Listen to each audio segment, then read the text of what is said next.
The small town of Chowchilla, California, was rocked when a bus full of children and its driver seemed to vanish from thin air.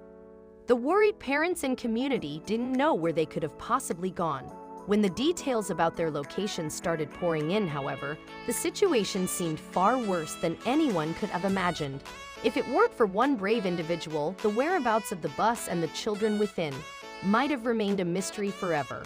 On July 15, 1976, the summer school kids of Dairyland Elementary were on a sleepy bus ride back from a swimming pool field trip. They had one more day left in their fun-filled program before they were free to enjoy their final few weeks of vacation. Frank Ed Ray manned the wheel. That day, he was shoveling the group of 26 kids, ages 5-14, many of them still in their wet swimsuits from the day's activities, waiting to change once they got home. In his 23 years driving bus part-time, Ed had long since mastered operating his rig under premium levels of distraction. So when he clocked a white van with its hood up on the road, he made it pass on by. Before Ed could flip his blinker, he decided to holler out his window to offer the van driver help. That never happened, though. Instead, Ed watched in surreal dread as a man wearing pantyhose over his face appeared at the bus door wielding a gun. The assailant pointed the gun at Ed and demanded to enter the bus. Two more masked men filed on after him. They waved guns and forced Ed out of the driver's seat and to the very back of the bus with all the terrified children. Monica Artery, the youngest of the kids on board at 5 years old, remembered the nearly silent ride. She kept focusing on the legs of pantyhose draped on the gunman's shoulders, resembling the Easter Bunny. After 15 minutes, the masked men turned the bus off the road and parked it out of sight behind overgrown shrubs and bamboo. Ed and the children were ushered off the bus and split between two waiting vans with covered windows. Without a clue where they were headed, the older kids in the van attempted to soothe the younger ones during their seemingly never-ending drive. They passed some of the 11-hour trip singing songs like If You're Happy and You Know It.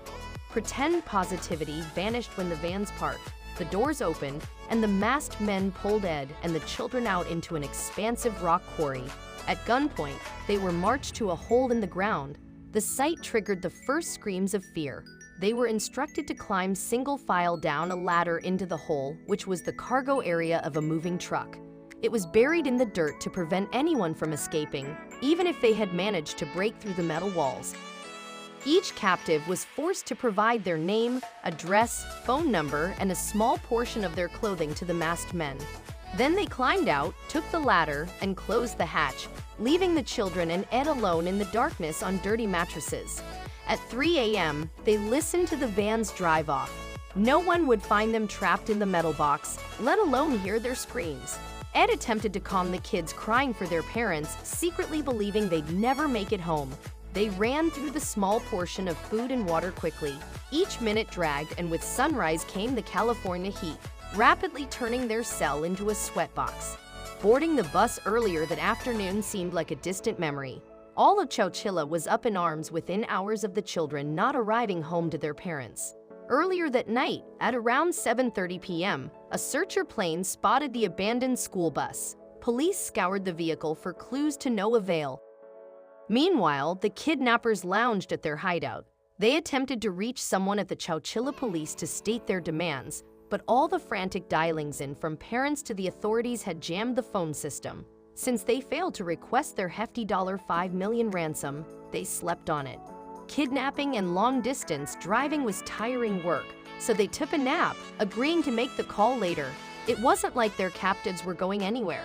Back in the underground bunker, Ed found reassuring the kids worse than the heat and stench of urine. Everybody was starting to crack, among them 14-year-old Mike Marshall, who shooed away Ed's theory that the kidnappers were sitting watch above ground. Stewing for all that time convinced Mike of one thing: they needed to try to escape. He reasoned and convinced Ed that even if their captors were keeping guard outside, if they stayed put, they would likely die from heat or starvation. Their plan was to reach the ceiling hatch at any cost. Mike and his friend gathered and stacked the old mattresses scattered about the space. Then he used one of the wooden bed frame slats to prod the hatch for hours, hoping it would budge. Mike didn't know the kidnappers covered the hatch with a metal plate. 2 100 lb batteries, and a layer of dirt. His determination never wavered.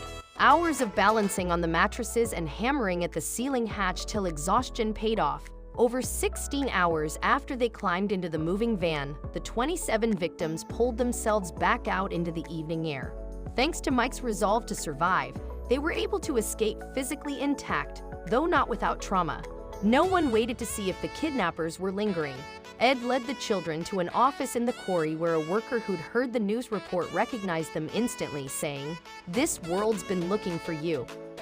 Police traced the license plates, finding them registered to a warehouse in San Jose. It just so happened to be leased to a man that owned the rock quarry, Frederick Woods. A careful search of the Woods family estate provided another crucial clue.